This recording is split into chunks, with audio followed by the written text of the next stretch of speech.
దేశంలో కరోనా కేసులు పెరుగుతున్నాయి. ముందు జాగ్రత్తగా ఆయా రాష్ట్రాలు ఆసుపత్రులను సిద్ధం చేస్తున్నాయి. ఢిల్లీ, మహారాష్ట్ర, కేరళ, తమిళనాడుతో పాటు కర్ణాటకలో కొత్తగా కోవిడ్ కేసులు నమోదయ్యాయి. బాధితులను స్వల్ప లక్షణాలున్నాయని ఆరోగ్య శాఖ తెలిపింది. ఢిల్లీలో 23 మందికి కోవిడ్ పాజిటివ్ వచ్చింది. ఏపీ, తెలంగాణలో 2 కేసులు నమోదయ్యాయి.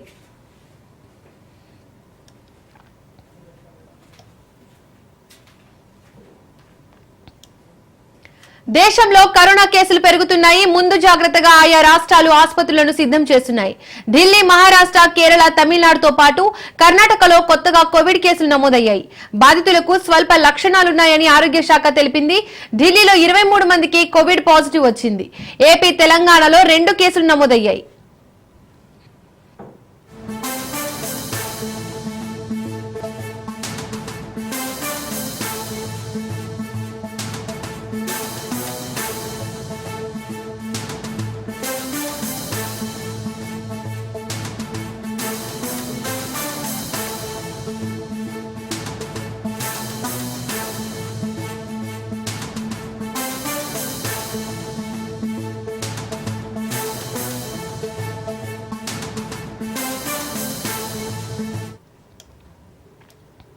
దేశంలో కరోనా కేసులు పెరుగుతున్నాయి. ముందు జాగ్రత్తగా ఆయా రాష్ట్రాలు ఆసుపత్రులను సిద్ధం చేస్తున్నాయి.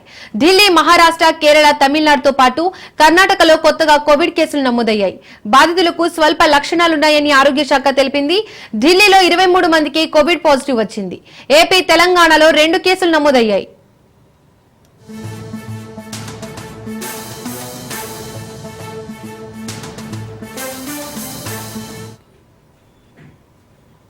ఇక ఈ అంశానికి సంబంధించి మరిన్ని అప్డేట్స్ మా ప్రతినిధి సౌమ్య లైవ్ లో అందిస్తారు.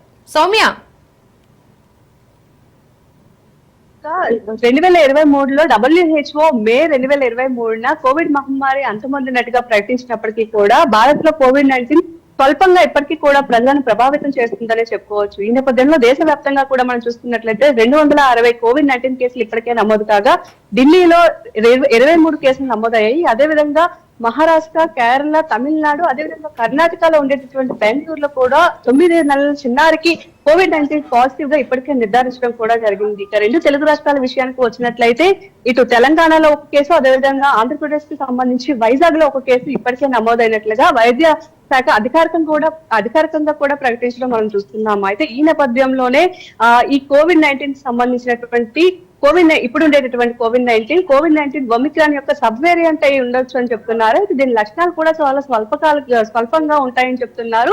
ఒకవేళ COVID-19 వచ్చినప్పటికీ కూడా చాలా తొందరగానే తగ్గుతుందని కూడా డాక్టర్లు అయితే డిస్కస్ చేసుకుంటున్న పరిస్థితి మనకు కనిపిస్తుంది. ఇక ఈ నేపథ్యంలో అటు రాష్ట్ర వ్యాప్తంగా కూడా గవర్నమెంట్ హాస్పిటల్ అన్ని కూడా ఐసోలేషన్ వార్డులను ఇప్పటికే రంగం సిద్ధం చేసుకుంటుంది. అయితే ఏవైతే రద్దీగా ఉండేటటువంటి ప్రాంతాలు ఉన్నాయో, విమానాశ్రయాలు కానివ్వండి, అదేవిధంగా బస్ స్టేషన్లు, రైల్వే స్టేషన్లు, వీటన్నిటిలో కూడా గతంలో ఉండేటటువంటి COVID-19 నిబంధనల్ని మళ్ళీ పునరుద్ధరించడం కోసం ఇప్పటికే సన్నిద్ధం అవుతుంది గవర్నమెంట్. అయితే ఎవరైతే విదేశాల నుంచి వస్తున్నారో వాళ్ళకు కూడా COVID-19 టెస్టులు చేయడం కోసం సిద్ధమవుతుంది. ఇక COVID-19 కిట్ల విషయానికి వచ్చినట్లయితే ఇప్పటికీ కూడా కిట్లు అందుబాటులో లేకపోవడంతో చాలా వరకు ప్రజలు ఆందోళన పడుతున్నారని చెప్పుకోవచ్చు. ఎవరికైతే జ్వరము, దగ్గు, అదేవిధంగా కొన్ని లక్షణాలు కనబడుతున్నాయో వాళ్ళందరూ కూడా COVID-19 టెస్టులు చేసుకోవడానికి కోసం హాస్పిటల్ కి వెళ్ళినా సరే అక్కడ సరైనటువంటి కిట్స్ లేక వాళ్ళు వ్యాధి నిర్ధారణ జరగక ఇబ్బంది పడుతున్నటువంటి పరిస్థితులు కూడా ప్రస్తుతం రాష్ట్రంలో మనం చూస్తున్నాం. అయితే ఈ నేపథ్యంలోనే గతంలో ఉండేటటువంటి ఏవైతే జాగ్రత్తలు పాటించామో, ముఖ్యంగా చిన్నపిల్లలు, అదేవిధంగా వృద్ధులు, గర్భిణీ మహిళలు, వీరందరూ కూడా చాలా జాగ్రత్త తీసుకోవాల్సినటువంటి అవసరం ఉంది అని చెప్తున్నారు.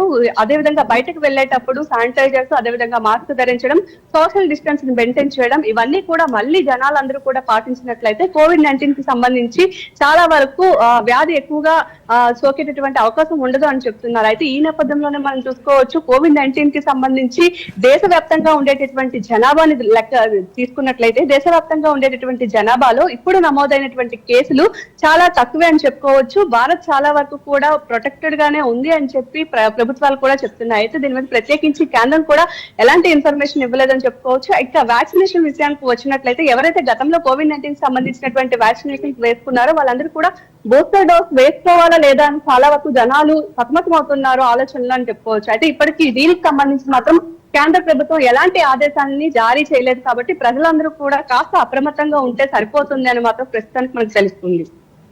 Thank you Soumya.